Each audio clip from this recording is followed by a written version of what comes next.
word. All I had on the paper was favor. And I was like, favor, favor, favor. Like when we talk about praise and worship, like we're talking about, okay, you got 2 praise and worship leaders. Yeah. But even though they're the leaders, if you got a song burning in your spirit, that you deep just down gotta, in your that you just sanctified gotta soul. get out. Come on. You don't need a microphone. You can just go ahead and just sing. With that Then you have, if we're kind of crossing a little bit, you have Sissy Houston.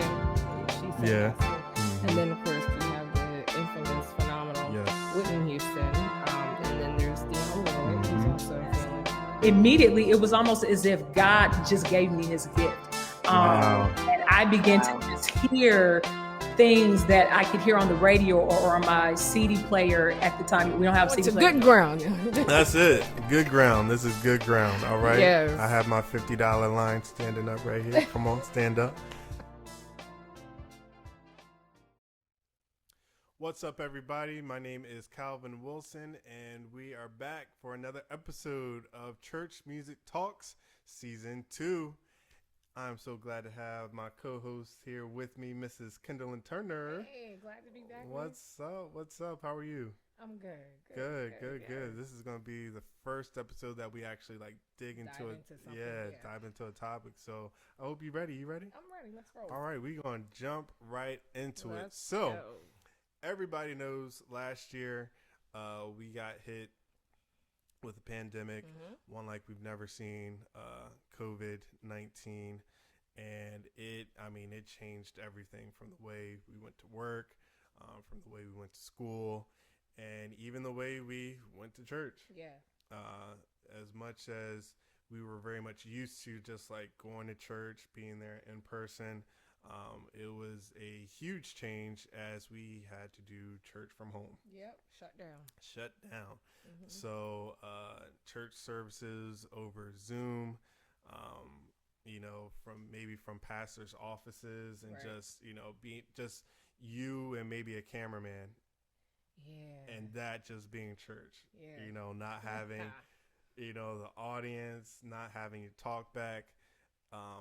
In some instances, not even having the music there as well. So, again, that opened up us to this whole new wave of church. It was very interesting to see because you got to see a new side of church production. So not only is it, where we're worried about sound and music and vocals, but now you're actually worried about video production, sound quality on the video side of it. And for some churches, they were already ahead of the curve, and it was like, hey, this is nothing. We've been doing this. We're good. Well, as for others, it was like, okay, you got to do something different. We got to try and figure this out. So for me, it was really interesting to kind of see the progression of a virtual church, really, even when it came to music as well, and church music. I feel like that was another change that happened because, again, we were doing church virtually now. It's on your phone. So I know musically, with being in service and, coming from a church that we really didn't live stream or anything like that, musically, you could kind of get away with some stuff. Oh yeah. You can kind of hide, behind a couple of things here and there. But now, like, you're on, and everybody sees it. Yeah. And it's not so much that you're doing it for the people, but you have to be that much more sure of what you're doing, that much more intentional about what it is that you're playing. And so, again, like I said, a different level of preparedness and of staying ready when it came for Sunday service. Absolutely. Do you think that was the same for you as a singer? Well, okay, so if you're asking for my personal experience, when the shutdown first happened, because it was a shutdown, where we once had like a full team, Right. Yeah. praise team, where you were, okay, so it wasn't like a team, but you had a team of people who you knew this Sunday you might have had an assignment, first Sunday or third Sunday, you had your assigned Sundays. Yeah. For me, I was on just about every Sunday. And although I have to say, it wasn't a bad thing for me. I didn't look at it like I was being worn out. I mean, yeah. It also, it forced me to also, like you said, be ready. There was, I couldn't ask somebody else to, fill in for me, or I had to be there. I had to be ready, and I had to do my due diligence. But there was also, for me, a freedom in that. Yeah. And that's just my experience. Now also, we came from a place where everything was spontaneous, like, however the Spirit, and we talked about this last season, but however you felt that, That's you sang what that. it was. Yeah. But I found myself having to communicate with musicians to let them know this is what I'm thinking about. This is what, we want to sing. And then sometimes as the Lord led, if it was something other than that, we were free to go with that flow. However, like you said, preparation became, that was major. Very major. Yeah. And I can't say that it was bad. Like that wasn't a bad thing. If anything, it helped us to, for sure. Yeah. And I think we both kind of just relied more on what God had given us as a musician and singer, and really rely on that because we didn't have anybody else to rely on. Listen, it for me as a musician, it was like, okay, I knew the full, like before COVID hit, we had the full band. You had organ, keys, drums, bass, lead, like everything was there. And so now when COVID hit, like you said, it was just you. It was just me and, drummer. And that's right. I think, like you said, it was a freedom there. And I think even just being able to relate with you specifically as a praise and worship leader, it was a great experience because now I was able to learn a couple of other nuances, as it relates, to you when you lead praise and worship, but then also nuances just in general, for praise and worship. Because, our friend of ours, we, played for him, and it was the first time for me playing for him ever. And he went all the way around, and I was like, oh snap, he's really be caught ready. out. Yeah. But I can attribute some of my preparedness to the services that we would have during COVID. Right. Because again, like I said, it wasn't a full band there. It was really just us, and that was it. So it was definitely a good learning experience as well. And it definitely prepared us. So I think the main question is, especially for this episode, is now that we've established that, okay, hey, virtual church is here. Nowadays, if you want to go and be in person, you could do that. Or if you want to stay at home and, get your blessing right at home on your couch in your pajamas, you could do that too. Yeah. So with your coffee in your hand, there you go. Right. Get some, a nice bagel, some cream cheese. Oh, wow. But is virtual worship effective? That's a good question. Do you feel that it's effective? I'll give you my response. So,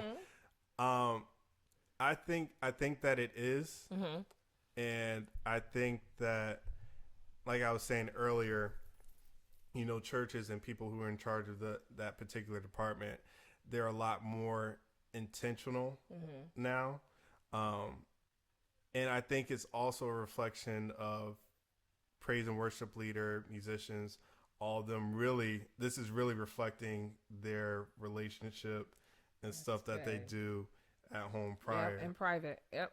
Right. Because like we said before, there were times in services when COVID first hit where there literally was nobody in there with you. Right. For some churches. So it was just you, the cameraman, musician, and that's it. But you still got to sing and play as if you got the full church there, because people are watching and they're expecting to get as close to Sunday service in person from home. Right. So I think that it is, especially if the people who are actually leading praise and worship are reflecting what they do at home and private. Like that's something that's you're supposed to do anyway if you're serving in that capacity. But I think even more so as it relates to church virtually. Mm-hmm. So I think it is. But what do you think? I agree. I want to go back to that point where you said about a church full versus an empty church. Mm-hmm. Some people may not know how to function when there's no one there versus having the people there where, and I don't want to like go too far, but as worship leaders, are you there for the pump and prime of the people, or are you really singing to the audience of one? Real quick, it's funny that you use pump and prime, because as you just said that, I always think of how the praise and worship leader is saying, "Oh, I'm not here to pump and prime you," the audience. But now looking at it from that perspective, are you there looking for the audience to hype you up? Right. Push to praise you on. Really for your your skill, your oh, you singing? Good runs. Yeah. You singing? And Doc. Right. And I think that COVID shut down, the virtual experience has caused the people of God as a whole to really reevaluate. Oh, yeah. Most definitely. Where is your focus? And so praise and worship leaders, it showed if you were really there for people to push you and praise you while you're singing, and you singing good. Yeah. You are singing good. However, when it's empty, what is it? What are you doing? Who are you doing it for? And that's where the true revelation comes from. Oh, yeah. So what do you have? Yeah. And who do you have? And is God that's pleased real. with what you were, So is virtual worship effective in that instance? Yes. I also believe that this has caused the gospel to be reached further. This has forced the church, the universal church, to do what we are called to do, spreading the gospel, whether it is through song, whether it is through the preached word, the gospel, and giving someone the hope and the word of Jesus Christ. So I do believe that it is effective in that manner. I've also seen like choirs and praise teams, solo artists, even individuals in their homes. Oh yeah. They have actually pushed themselves beyond the walls. Right. Some people may not have been able to branch out into their giftings, what God has placed in them for whatever reason. Right. But this shutdown, I've seen more people worship in their way virtually than I would have if things were still the way that it was 2019 and prior. Yeah, that's real. And I do want to kind of switch it up and go this route. So now we know, again, like I said, we're doing virtual worship, and I don't want to, or well, I should say I want to highlight the emphasis that we put now on video quality, sound production, because you can have all that, like you can be singing Heaven Down, but if your phone or tablet or your internet connection is spotty and it's buffering, and the things they're not going to be able to hear, right, they're not going to be able to hear, or they might keep scrolling by, right, experience. Now with that, I want to ask you this: do you feel that, because again, you see like this is a new thing now, like almost every church, not every church, but the majority of churches have some type of viewing that you could do, whether it's live stream, YouTube, anything like that. Do you feel like some can be a little heavy on the production piece? Absolutely. Absolutely. Heavy on the production piece. Absolutely. Like, we know they can sing and everything like that, but it's just a production. That's exactly what it is. Let's cut right to it. It's a production. And for me, my God, that doesn't keep me. That doesn't hold. Look, I recently looked at a concert. I'm not going to say any names. Mighty God. And as good as it looked, as good as it sounded, for me personally, it wasn't something that I wanted to listen to or watch. Why? Because there wasn't any substance there. Yeah. And while the production is good, I think that we as church people, the body of Christ, God's people, we have to be careful with being so focused on production and not anointing and not being effective. Now, that's not to say that what you do is not going to reach somebody, but if you are heavy on the production and that's all you're really doing is focusing on putting on a production, then we are missing it. We're missing that this is supposed to be the message of spreading the gospel, where it's supposed to reach someone who maybe, and we're living in a time, I'm sorry. Nah, keep going. We're living in a time where there's a lot going on. Listen, there's people are dying. We got stuff going on overseas. We have people who have lost their jobs, who have lost their entire lives. They're still living, but they've lost everything that they may have worked for due to this whole pandemic. Their lives are in shambles. Not that this wasn't before, but I'm seeing daily where things have become more and more increased as far as despair and people just feeling like there's no hope. So we have to be on the ready, not just in looks and production wise. But the question that you asked me, let me go back to that. You good. I believe that we have to be careful and not focus so much on the production, but still operate in excellence, but let it be excellent in all things. Right. And I think that's my biggest thing, is just knowing that there's a balance to it. Absolutely. Because I think sometimes, from what I've seen, it's like, again, it was that imbalance. Like, you could tell, like, okay, yeah, these people, obviously the spirit is there, but the quality, you really couldn't fully experience as best you could virtually. Right. And it's they're like, looking for Jesus. Like, they're looking for, they need and it's like, hope. Come on, like. And we have the opportunity to reach further than your city, your state. We have the opportunity to reach across the world virtually. So give quality in all aspects. Yes. That's what I want to say. Right. Exactly. Because again, like I said, it's been the flip too, to where like production and sound quality and camera angles and like it looks like a straight up movie. Legit.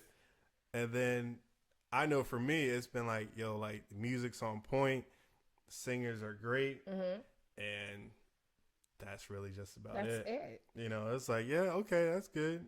But then it's like, all right, I'll see you on the next time, if you do something. And so I think it is just having that balance.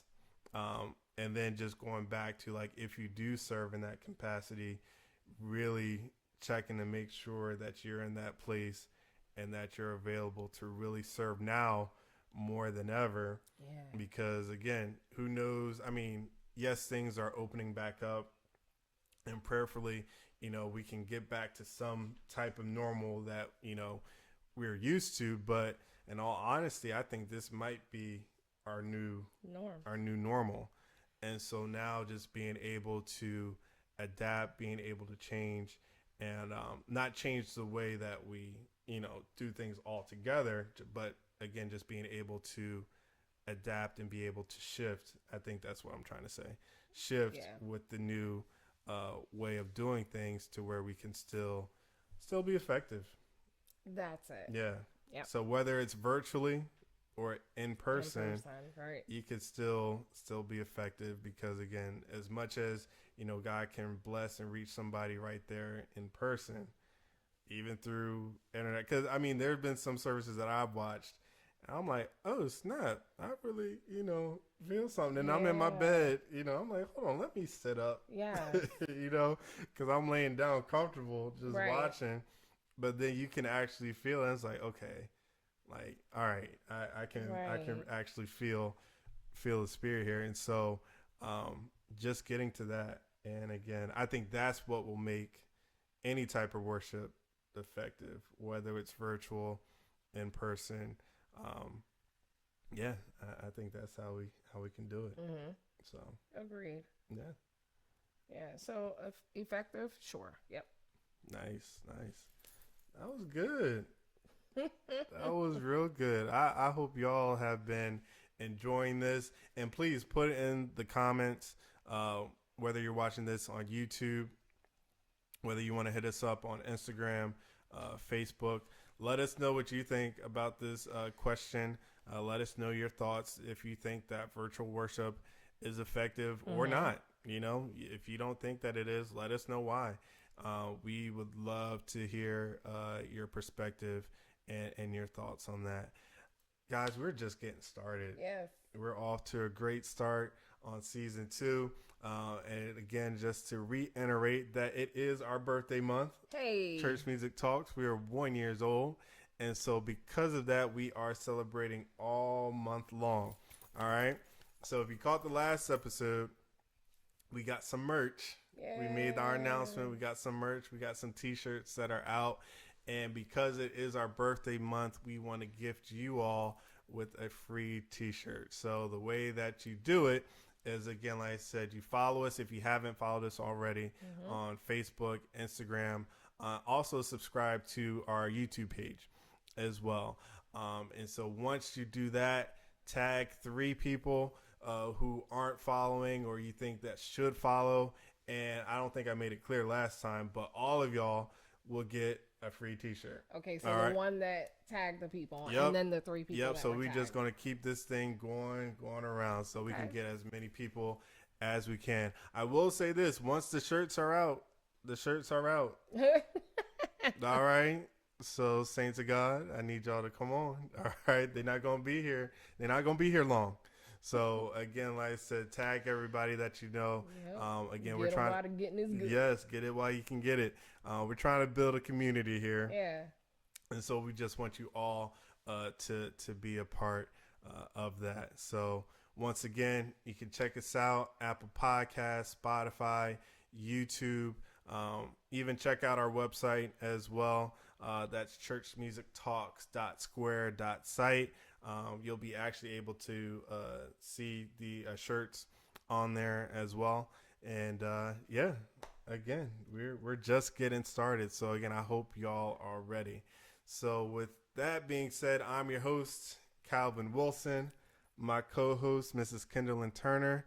We will see y'all later.